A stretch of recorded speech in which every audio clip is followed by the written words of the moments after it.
ചിന്നുവിന്റെ welcome back ഒക്കെ വന്ന് മറന്നു വന്നിട്ട് ഫുള്ള് സെറ്റ് ചെയ്ത് ലെറ്റ്സ് പ്ലാൻ ഇറ്റ്. ഞങ്ങളും കുറെ ഐഡിയ ഒക്കെ പ്ലാൻ ചെയ്ത് വെച്ചിട്ടുണ്ട്, അതിനനുസരിച്ച് മുന്നോട്ടേക്ക് പോളൂ. മനസ്സിലായല്ലോ? വിളിക്കുമ്പോ ഒന്ന് നമ്മളെ കൂടെ ഒന്ന് വിളിച്ചുകൂടാ. ആറ്റിറ്റ്യൂഡ്. പ്രേക്ഷകരെ, ഇന്ന് ചിന്നു മിന്നും ഇല്ല. അതിന് പകരം ഞാനും വിധുചേട്ടനും ബുദ്ധിപൂർവ്വം ആലോചിച്ച് ഒരു കാര്യം മനസ്സിലാക്കി വെച്ചിരുന്നു ബ്രേക്കിന്റെ സമയത്ത്. ആ ഗ്യാപ്പിൽ ഇപ്പൊ വരാമെന്ന് പറഞ്ഞ വ്യക്തിയാണ് ഈ വ്യക്തി. നൈസായിട്ട് വന്ന് നിന്ന് ചിരിച്ച് നിങ്ങളുടെ മുന്നിൽ നിൽക്കാന്ന് പറയാം. എന്ത് പണി ഒപ്പിച്ചിട്ടാണെന്നുള്ളത് എനിക്ക് മനസ്സിലാവുന്നില്ല, ഒന്നും വേണ്ടുന്നില്ല. പക്ഷെ ഞങ്ങൾക്ക് അറിയുന്നത് എന്താണ് നടക്കാൻ പോകുന്നത്. ചിന്നു മിന്നും ഏകദേശം എന്നോട് പറഞ്ഞിട്ടുണ്ടില്ലേ? പറഞ്ഞിട്ടുണ്ടോ എന്തെങ്കിലും? എനിക്കൊന്നും ഓർമ്മയില്ല. നല്ല ഗംഭീരമായുള്ള പരിപാടി ആയിരിക്കും അടുത്ത് വരും. എന്നാ പറഞ്ഞ പരിപാടി ആറ്റിറ്റ്യൂഡ്. ഇത്രയും നേരം ഞാൻ ഇവിടുന്ന് പറഞ്ഞപ്പോ ആറ്റിറ്റ്യൂഡ് ഇല്ല. അതിന്റെ ഇടയിൽ കൂടെ ഇപ്പത്തൂടെ മാറി നിന്ന് വന്ന് നിന്ന് എന്താണ് പറയാൻ പോകുന്നത് എന്നുള്ളത് എനിക്കറിയണം. പറ. നമുക്ക് പരിപാടി തുടങ്ങാം.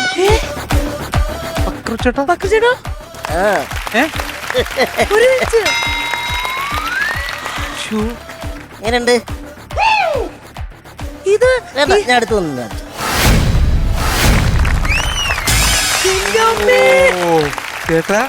അളിയാ സുഖാണോ? ഹലോ. എനിക്ക് തൊട്ട് നോക്കണമെന്നുണ്ട്. ഞാൻ ചെറുതായിട്ടൊന്ന് തൊട്ട്, പക്ഷെ നമ്മൾ തൊടാൻ പാടില്ല. ഞാൻ ഉദ്ദേശിക്കുന്ന സാധനം ഇത് വാക്സ് ആണോ? വാക്സിൻ ആണ്. കയ്യിലെ രോമങ്ങളൊക്കെ ഉണ്ടോ? 2 വർഷം മുമ്പ് കാണാതെ പോയ എന്റെ ഇരട്ട സഹോദരനാണിത്.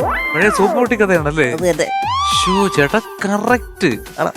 ചേട്ടനൊരു ട്വിൻ ബ്രദർ ഉണ്ടെങ്കിൽ ഇങ്ങനെ ഇരിക്കുന്നാണോ? വാക്സ് ആണ്. ഇതിന്റെ പിന്നിൽ ഒരു മഹാനായ കലാകാരനുണ്ട്. ഓക്കെ, അപ്പം ഞാൻ അദ്ദേഹത്തെ പരിചയപ്പെടുത്താം. നിങ്ങൾക്കൊരു സർപ്രൈസ് തരാൻ വേണ്ടിയിട്ട് ഞങ്ങൾക്ക് കൊണ്ടുവന്നതാണ്. സർപ്രൈസ്. ഗംഭീര സർപ്രൈസ്. Thank you. ചേട്ടാ, ഇത് ചെയ്ത ആളെ ഒന്ന് വിളിക്കാൻ പറ്റുമോ? തീർച്ചയായിട്ടും വിളിക്കാം. അദ്ദേഹത്തിന്റെ പേര് ഹരികുമാർ എന്നാണ്. പത്തനംതിട്ടക്കാരനാണ്. അപ്പം ഹരി, വെൽക്കം.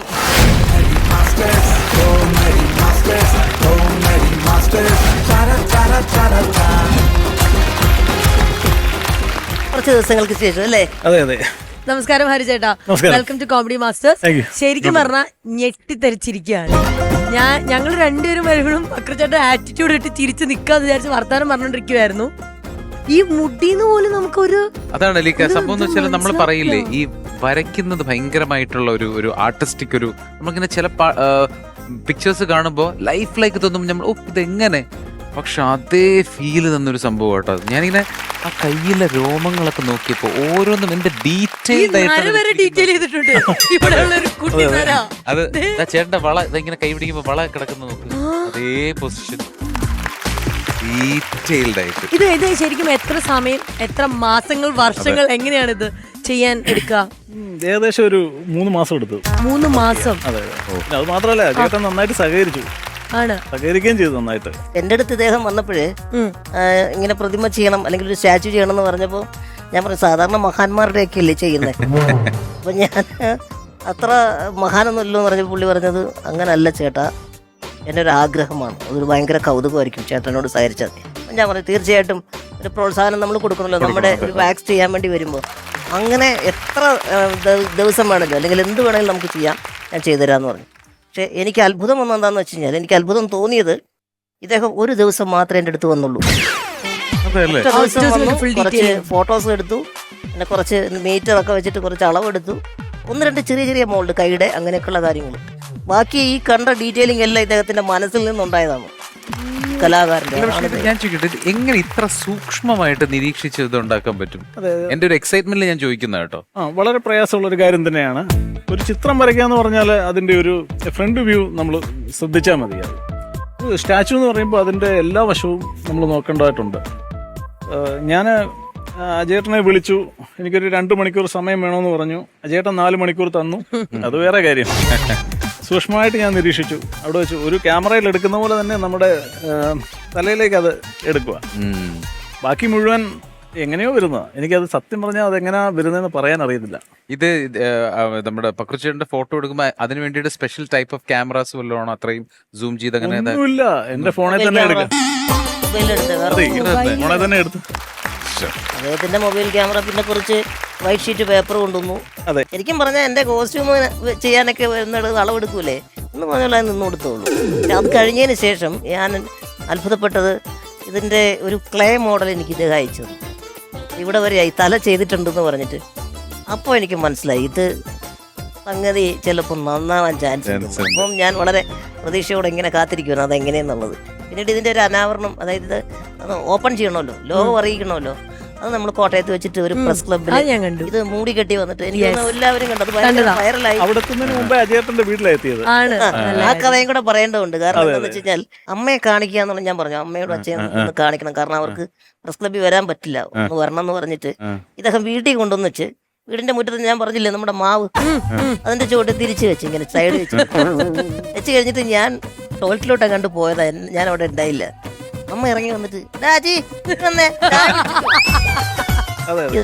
പിന്നെ ഇദ്ദേഹം ഭയങ്കര കണ്ണൊക്കെ ഞാൻ നോക്കുമ്പോഴത്തേക്കിന് മാറി നിന്ന് കണ്ണൊക്കെ തുടക്കിയത്. ഈ കണ്ണിന്റെ കാര്യം പറഞ്ഞപ്പം എനിക്കൊരു ചെറിയ സംശയമുണ്ട്. ഇതിൽ കണ്ണ് ശരിക്കും ഉണ്ടോ, കൃഷ്ണമണിയൊക്കെ ആക്കി വെച്ചിട്ടുണ്ടോ, അതോ സ്പെക്സ് വെച്ച് കാണിച്ചു തരാം. എന്റെ സ്പെക്സ് ഞാൻ തന്നെ ഒരു കാണിച്ചു തരാം.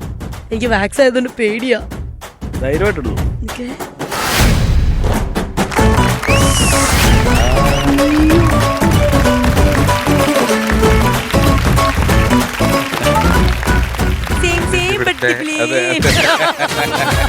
പക്ഷെ ഇത് കിട്ടില്ല, ഒരു രക്ഷയില്ല. ആൻഡ് വൺ മോർ തിങ്, നമുക്ക് ഇവിടെ നിൽക്കുമ്പോൾ കുറച്ചുകൂടെ എക്സൈറ്റ്മെന്റ് ആണ്.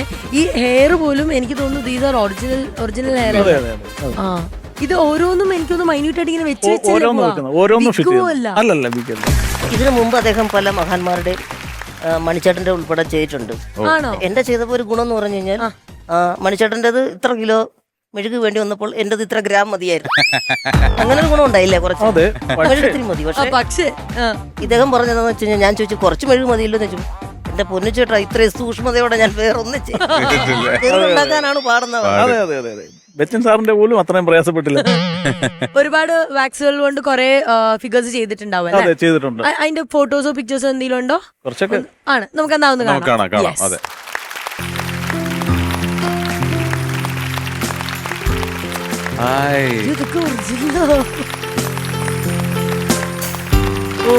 മണിച്ചേട്ടൻ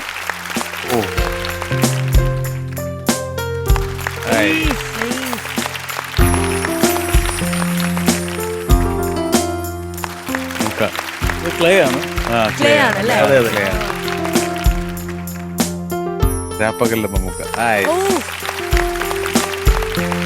മൈക്കിൾ ജാക്സൺ.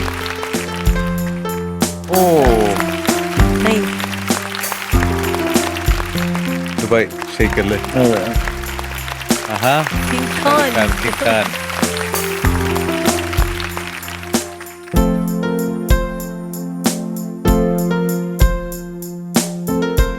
അടിപൊളി, ഗംഭീരായിട്ടുണ്ട്.